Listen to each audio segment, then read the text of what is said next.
Hello friends, welcome to my YouTube channel. आज मैं आपको प्रेमचंद द्वारा लिखित कहानी दो बैलों की कथा सुनाने जा रही हूँ। झूरी के पास दो बैल थे, हीरा और मोती। देखने में सुंदर, काम में चौकस, ढील में ऊंचे। बहुत दिनों साथ रहते रहते दोनों में भाईचारा हो गया था। दोनों आमने सामने या आसपास बैठे हुए एक दूसरे से मुख भाषा में विचार विनिमय किया करते थे। दोनों एक दूसरे को चाट कर सूंघ कर अपना प्रेम प्रकट करते। कभी कभी दोनों सीख भी मिला लिया करते थे। विग्रह के नाते से नहीं, केवल विनोद के भाव से, आत्मीयता के भाव से। जैसे दोनों में घनिष्ठता होते ही धौल धप्पा होने लगा। दोनों बैल हल और गाड़ी में जोत दिए जाते और गर्दन हिला हिला कर चलते। इस समय हर एक की चेष्टा होती, ज़्यादा से ज़्यादा बोझ मेरी ही गर्दन पर है। दिन भर के बाद दोपहर या संध्या को दोनों खुलते तो एक दूसरे को चाट चूट कर अपनी थकान मिटा लिया करते। नाद में खली भूसी पड़ जाने के बाद दोनों साथ उठते, साथ नाद में मुंह डालते और साथ ही बैठते थे। एक मुंह हटा लेता तो दूसरा भी हटा लेता था। संजोग की बात है, एक बार झूरी ने गोई को ससुराल भेज दिया। बैलों को क्या मालूम कि वे कहाँ जा रहे हैं। समझे मालिक ने हमें बेच दिया। अपना यो बेचा जाना उन्हें अच्छा लगा या बुरा, कौन जाने। पर झूरी के साले गया को घर तक गोई को ले जाने में दांतों पसीना आ गया। पीछे से हाँकता तो दो दो दाएं बाएं भागते। पगहिया पकड़कर आगे से खींचता तो दोनों पीछे से जोर लगाते। मारता तो दोनों सींगे नीचे किए हुंकारते। अगर ईश्वर ने उन्हें बानी दी होती तो झूरी से पूछते, तुम हम गरीबों को क्यों निकाल रहे हो? हमने तो तुम्हारी सेवा करने में कोई कसर नहीं उठा रखी। अगर इतनी मेहनत से काम न चलता था तो और काम ले लेते। हमें तो तुम्हारी चाकरी में मर जाना कबूल था। हमने कभी दाने चारे की शिकायत नहीं की। तुमने जो कुछ भी खिलाया सिर झुका कर खा लिया। फिर तुमने हमें इस जालिम के हाथ क्यों बेच दिया? संध्या समय दोनों बैल अपने नए स्थान पर पहुंचे। दिन भर के भूखे थे, लेकिन जब नाद में लगाए गए तो एक ने भी मुंह नहीं डाला। दिन भारी हो गया था। जिसे उन्होंने अपना घर समझा वह आज उनसे छूट गया। वह नया घर, नया गांव, नया आदमी उन्हें बेगाने से लगते थे। दोनों ने अपनी मुख भाषा में सलाह की, एक दूसरे को कनखियों से देखा और लेट गया। जब गांव में सोता पड़ गया तो दोनों ने जोर मार के पग हाथ तुड़ा डाले और घर की तरफ चले। पगे बहुत मजबूत थे। अनुमान ना हो सकता था कि कोई बैल इन्हें तोड़ सकेगा, पर इन दोनों ने दूनी शक्ति आ गई थी। एक एक झटके में रस्सियाँ टूट गई। झूरी प्रातःकाल सोकर उठा तो देखा कि दोनों बैल चरनी पर खड़े हैं। दोनों की गर्दनों में आधा आधा गराव लटक रहा था। घुटने तक पांव कीचड़ में भरे हैं और दोनों की आंखों में विद्रोह में स्नेह झलक रहा है। झूरी बैलों को देखकर स्नेह से गदगद हो गया। दौड़कर उन्हें गले लगा लिया। प्रेमांगलिंगन और चुम्बन का यह दृश्य बड़ा ही मनोहर था। घर और गांव के लड़के जमा हो गए और तालियां बजा बजा कर उनका स्वागत करने लगे।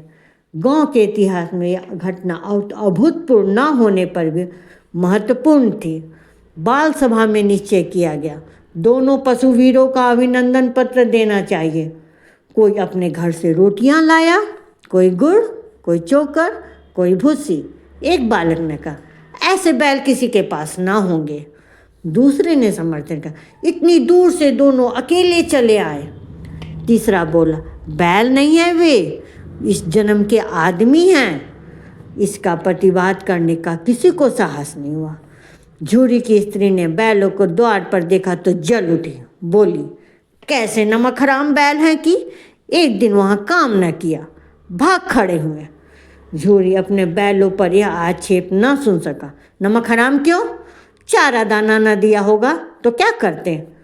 स्त्री ने रोब के साथ कहा, बस तुम ही तो बैलों को खिलाना जानते हो और सभी तो पानी पिला पिला कर रखते हैं। झूरी ने चिढ़ाया। चारा मिलता तो क्यों भागते? स्त्री चिढ़ गई। भागे इसलिए कि वे लोग तुम जैसे बुद्धुओं की तरह बैल को सहलाते नहीं, खिलाते हैं तो रगड़ कर जोतते भी हैं। ये दोनों ठहरे कामचोर भाग निकले। अब देखूं कहाँ से खलिया चोकर मिलता है। सूखे भूसे के सिवा कुछ ना दूंगी, चाहे खाएं चाहे मरे। वही हुआ। मजूर को बड़ी ताकीद दी गई कि बैलों को खली भूसा सूखा दिया जाए।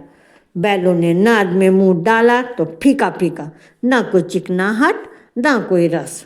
क्या खाएं? आशा भरी आंखों से द्वार की ओर ताकने लगे। झूरी ने मजदूर से कहा, थोड़ी सी खली क्यों नहीं डाल देता बे? मालकिन मुझे मार ही डालेगी।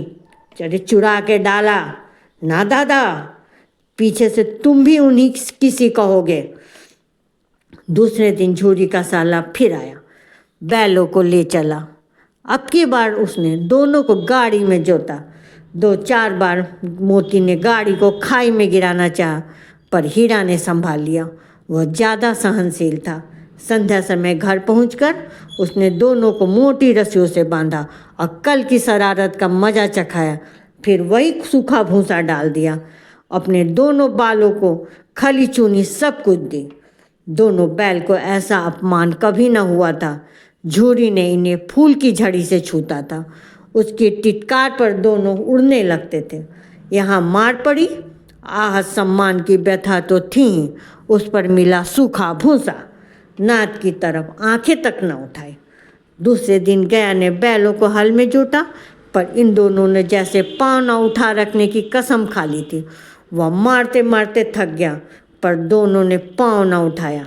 एक बार जब उस निर्दयी ने हीरा की नाक पर खूब डंडे जमाए तो मोती को गुस्सा काबू से बाहर हो गया। वह हल लेकर भागा। हल, रस्सी, जुआ, जोंत सब टूट टाट के बराबर हो गया। गले में बड़ी बड़ी रस्सियाँ न होती तो दोनों पकड़ाई में ना आते। हीरा ने मुख भाषा में कहा, अरे भागना व्यर्थ है। मोती ने उत्तर दिया, तुम्हारी तो इसने जान ही ले ली थी। अब की बड़ी मार पड़ेगी। पढ़ने दो, बैलों का जन्म लिया है तो मार से कहाँ तक बचेंगे। गया 2 आदमियों के साथ दौड़ा आ रहा है, दोनों के हाथों में लाठियाँ। मोती बोला, कहो तो दिखा दूँ मजा मैं भी। लाठी लेकर आ रहा है। हीरा ने समझाया, अरे नहीं भाई, खड़े हो जाओ। मुझे मारेगा तो मैं 1-2 को गिरा दूंगा। नहीं, हमारी जाति का यह धर्म नहीं है। मोती दिल में ऐंठ कर रह गया। गया आ गया, दोनों को पकड़ कर ले चला। कुशल हुई कि उसने इस वक्त मारपीट न की, नहीं तो मोती पलट मारता। उसके तेवर देख गया और उसके सहायक समझ गए कि इस वक्त टाल जाना ही भलमनसाहत है। आज दोनों के सामने फिर वही सूखा भूसा लाया गया। दोनों चुपचाप खड़े रहे। घर में लोग भोजन करने लगे। उस वक्त छोटी सी लड़की 2 रोटी के लिए निकली और दोनों के मुंह में देकर चली गई। उस एक रोटी से उसकी भूख तो शांत होती, पर दोनों हृदय को मानो भोजन मिल गया। यहाँ भी किसी सज्जन का वास है। लड़की भैरव की थी। उसकी माँ मर चुकी थी। सौतेली माँ उसे मारती रहती थी, इसलिए इन बैलों से एक प्रकार की आत्मीयता हो गई थी। दोनों दिन भर जाते, डंडे खाते, अड़ते, शाम को थाने बांध दिए जाते। वह और रात को वही बालिका उन्हें 2 रोटियां खिला जाती। प्रेम के इस प्रसाद की यह बरकत थी कि 2 गाल सूखा भूसा खाकर भी दोनों दुर्बल न होते, मगर दोनों की आंखों में रोम रोम में विद्रोह भरा हुआ था। एक दिन मोती ने मुख भाषा में कहा, अब तो नहीं सहा जाता हीरा, क्या कहना चाहते हो? एक आध को सिंह से कहो तो उठा के फेंक दूं, लेकिन जानते हो वह प्यारी लड़कियां जो हमें रोटियां खिलाती हैं उसी की लड़की है जो इस घर का मालिक है। वह बेचारी अनाथ हो जाएगी तो मालकिन को फेंक दूं, वही तो इस लड़की को मारती है। लेकिन औरत जात पर सिंह चलाना मना है, क्या तुम भूल जाते हो? तुम तो किसी तरह निकलने ही नहीं देते। बताओ, तुरा के भाग चलें? हाँ, यह मैं स्वीकार करता हूँ, लेकिन इतनी मोटी रस्सी टूटेगी कैसे? इसका एक उपाय है, पहले रस्सी को थोड़ा थोड़ा चबा लो, फिर एक झटके में जाती है। रात को जब बालिका रोटी खिलाकर चली गई, दोनों रस्सियाँ चबाने लगे, पर मोटी रस्सी मुंह में ना आती थी। बेचारे बार बार जोर लगा कर रह जाते थे। सहसा घर का द्वार खुला, वह लड़की निकली। दोनों ने सिर झुकाकर उसका हाथ चाटने लगे। दोनों की पूँछें खड़ी हो गई। उसने उनके माथे सहलाए और बोली, खोल देती हूँ, चुपके से भाग जाओ, नहीं तो ये लोग तुम्हें मार डालेंगे। आज घर में सलाह हो रही है कि इनकी नाकों में नथ डाल दी जाए। उसने घराव खोल दिया, पर दोनों चुप खड़े रहे। मोती ने अपनी भाषा में पूछा, अब चलते क्यों नहीं? हीरा ने कहा, चले तो, लेकिन कल इस अनाथ लड़की पर आफत आ जाएगी, सब इसी पर संदेह करेंगे। सहसा बालिका चिल्लाए, अरे दोनों फूफा वाले बैल भागे जा रहे हैं। ओ दादा दादा, दोनों बैल भागे जा रहे हैं। ओ दादा दादा, दोनों बैल भागे जा रहे हैं। अरे जल्दी दौड़ो, जल्दी दौड़ो। गया हड़बड़ा के भीतर से निकला और बैलों को पकड़ने चला। वे दोनों भागे। गया ने पीछा किया और भी तेज हुए। गया ने शोर मचाया, फिर गांव के कुछ आदमियों को साथ लेने की लौटा। दोनों मित्रों को भागने का मौका मिल गया। सीधे दौड़ते चले गए, यहाँ तक कि मार्ग का ज्ञान रहा। जिस परिचित मार्ग से आए थे उसका यहाँ पता न था। नए नए गाँव मिलने लगे। तब दोनों एक खेत के किनारे खड़े होकर सोचने लगे, अब क्या करना चाहिए। हीरा ने कहा, मुझे मालूम होता है, राह भूल गए। तुम भी बेतहाशा भागे, वहीं उसे मार गिराना था। उसे मार गिराते तो दुनिया क्या कहती, वह अपने धन छोड़ दे, लेकिन हम अपना धन क्यों छोड़े। दोनों भूख से व्याकुल हो रहे थे। खेत में मटर खड़ी थी, चढ़ने लगे। रह रह का आहट लेते रहे, कोई आता तो नहीं है। जब पेट भर गया, दोनों ने आज़ादी का अनुभव किया तो मस्त होकर उछलने कूदने लगे। पहले दोनों ने डकार ली, फिर सींग मिलाए और एक दूसरे को ठेकने लगे। मोती ने हीरा को कई कदम पीछे हटा दिया, यहाँ तक कि वह खाई में गिर गया। तब उसे भी क्रोध आ गया, संभल कर उठा और मोती से भिड़ गया। मोती ने देखा खेल में झगड़ा हुआ चाहता है तो किनारे हट गया। अरे यह क्या, कोई सांड दौड़ता हुआ चला आ रहा है। हाँ, सांड ही है। वह सामने आ पहुंचा। दोनों मित्र बगले झांक रहे थे। सांड पूरा हाथी था। उसे भिड़ना जान से हाथ धोना है, लेकिन ना भिड़ने पर भी जान बचती नजर नहीं आती। इन्हीं की तरफ आ भी रहा है। कितनी भयंकर सूरत है। मोती ने मुख भाषा में कहा, बुरे फंसे, जान बचेगी, कोई उपाय सोचो। हीरा ने चिंतित स्वर में कहा, अपने घमंड ने फूला हुआ है, आज जो विनती ना सुनेगा, भाग क्यों ना चले। भागना कायरता है तो फिर यही मरो। बंदा तो 9 2 11 होता है, और जो दौड़ाए तो फिर कोई उपाय सोचो जल्दी। उपाय यह है कि उन पर दोनों जने एक साथ चोट करें। मैं आगे से रगे देता हूँ, तुम पीछे से रखे दो। दोहरी मार पड़ेगी तो भाग खड़ा होगा। मेरी ओर झपटे, तुम बगल से उसके पेट में सींग घुसेड़ देना। जान जोखिम है, पर दूसरा उपाय नहीं है। दोनों में जान हथेली पर लेकर लपके। सांड को भी संगठित शत्रु से लड़ने का तजुर्बा न था। वह तो एक शत्रु से मल्लयुद्ध करने का आदी था। जो ही उसने हीरा पर झपटा, मोती ने पीछे से दौड़ाया। सांड उसकी तरफ मुड़ा तो हीरा ने रगेदा। सांड चाहता था कि एक एक करके दोनों को गिरा ले, पर ये दोनों भी उस्ताद थे, उसे वह अवसर ना देते।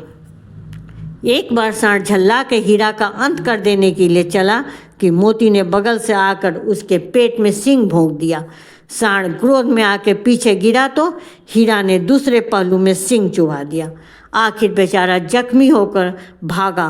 दोनों मित्र दूर तक उसका पीछा किया, यहाँ तक कि सांड बेदम होकर गिर पड़ा। तब दोनों ने छोड़ दिया और दोनों मित्र जीत के नशे में झूमते चले जाते थे। मोती ने सांकेतिक भाषा में कहा, मेरा जी चाहता था कि बचा तो मार ही डालूंगा। हीरा ने तिरस्कार किया, गिरे हुए बैरी पर सींग न चलाना चाहिए, यह सब ढोंग है। बैरी को ऐसा मारना चाहिए कि फिर ना उठे। अब घर कैसे पहुंचोगे, यह सोचो। पहले कुछ खा ले फिर सोचे। सामने मटर का खेत था ही मोती उसमें घुस गया। हीरा मना करता रहा पर उसने एक ना सुनी। अभी 2 ही 4 ग्रास खाए थे कि आदमी लाठियाँ लेकर दौड़ पड़े और दोनों मित्र को घेर लिया। हीरा तो मेड़ पर था, निकल गया।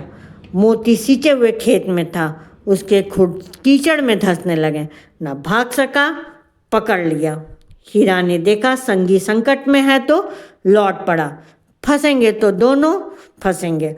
रखवाला ने उसे भी पकड़ लिया। प्रातःकाल दोनों मित्र कांजी हाउस में बंद कर दिए गए। दोनों मित्र को जीवन में पहली बार ऐसा साबित करना पड़ा कि सारा दिन बीत गया और खाने को एक तिनका भी न मिला। समझ में ना आता था यह कैसा स्वामी है। इससे तो गया फिर भी अच्छा था। यहाँ कई भैंसें थी, कई बकरियाँ, कई घोड़े, कई गधे, पर किसी के सामने चारा ना था। सब जमीन पर मुर्दे की तरह पड़े थे। कई तो इतने कमज़ोर हो गए थे कि खड़े भी ना हो सकते थे। सारा दिन मित्र फाटक की ओर टकटकी लगाए रहते, पर कोई चारा न लेकर आता दिखाई दिया।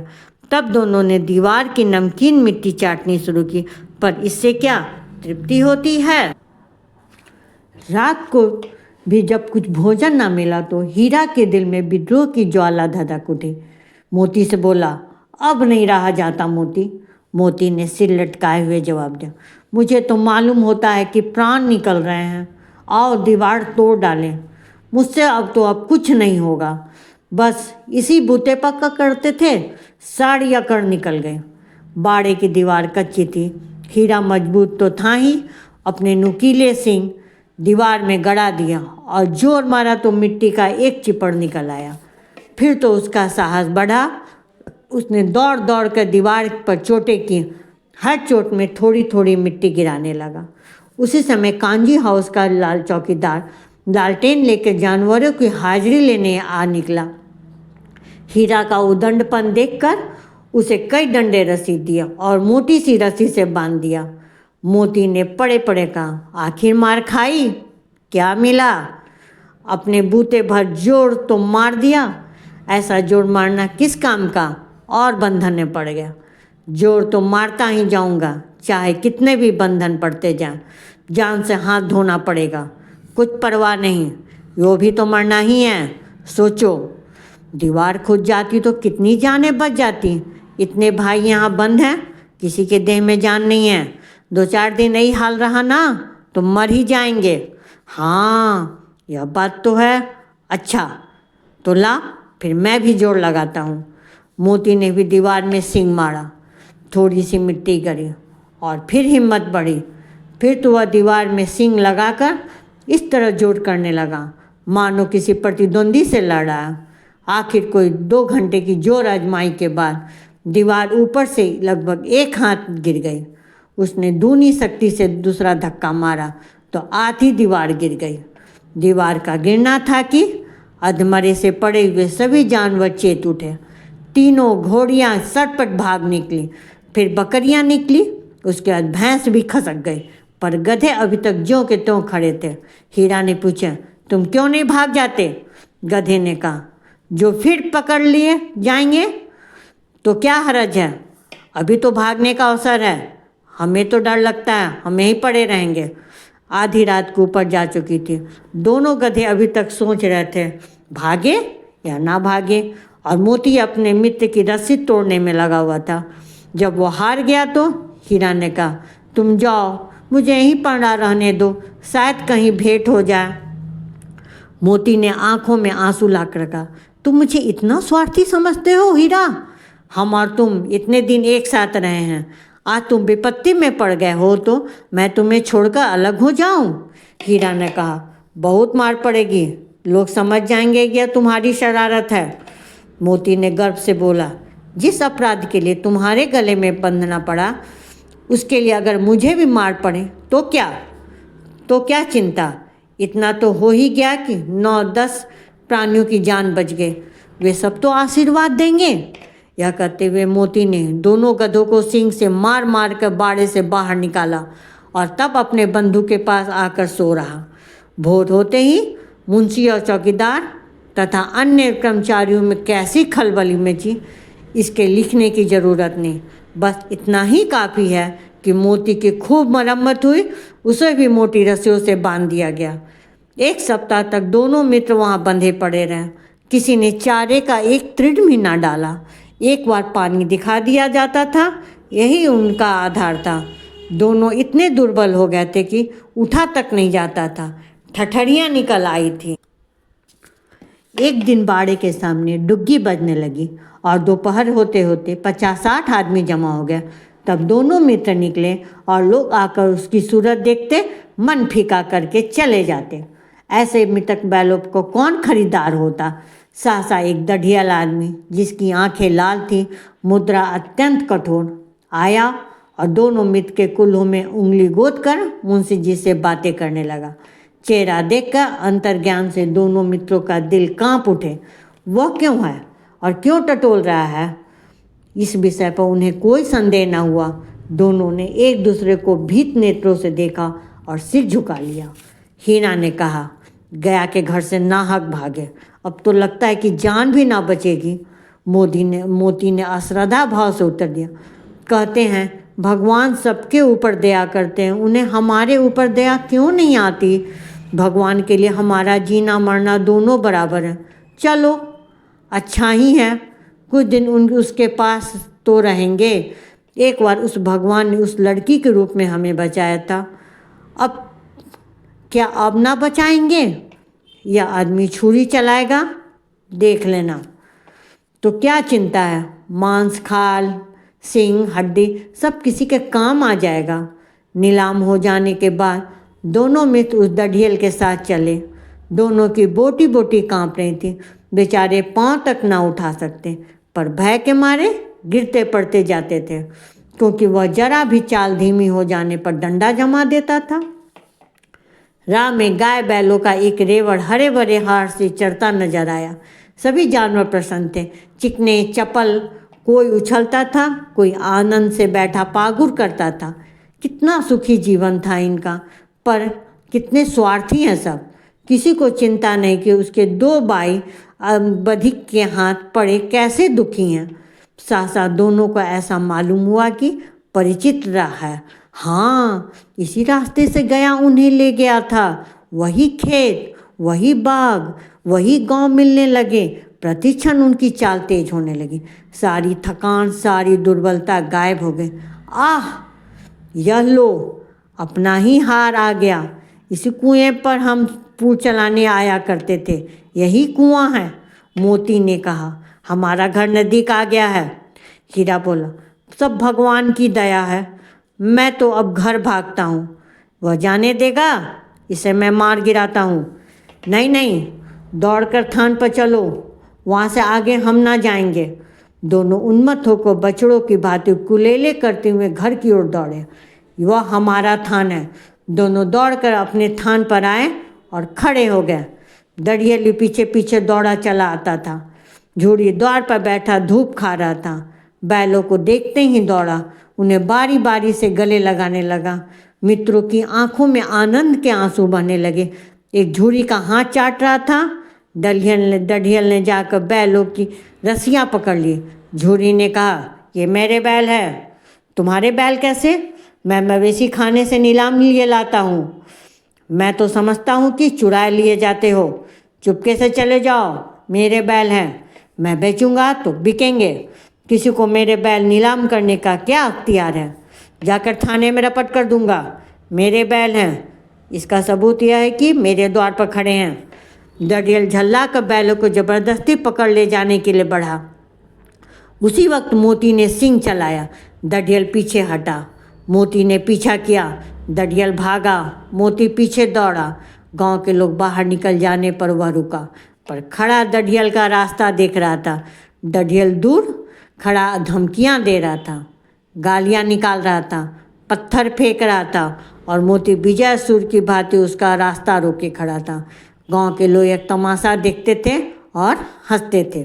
जब दढ़ियल हार कर चला गया तो मोती अकड़ता हुआ लौटा। हीरा ने कहा, मैं तो डर गया था, कहीं तुम गुस्से में आकर मार नाट बैठो। अब ना आएगा, आएगा तो दूर से ही खबर लूँगा, देखूँ कैसे ले जाता है। जो गोली मरवा दे, मर जाऊँगा पर उसके काम ना आऊँगा। हमारी जान को कोई जान ही नहीं समझता, इसलिए कि हम इतने सीधे हैं। जरा देर में नादों में खली भूसा चोकर दाना भर दिया गया। दोनों मित्र खाने लगे।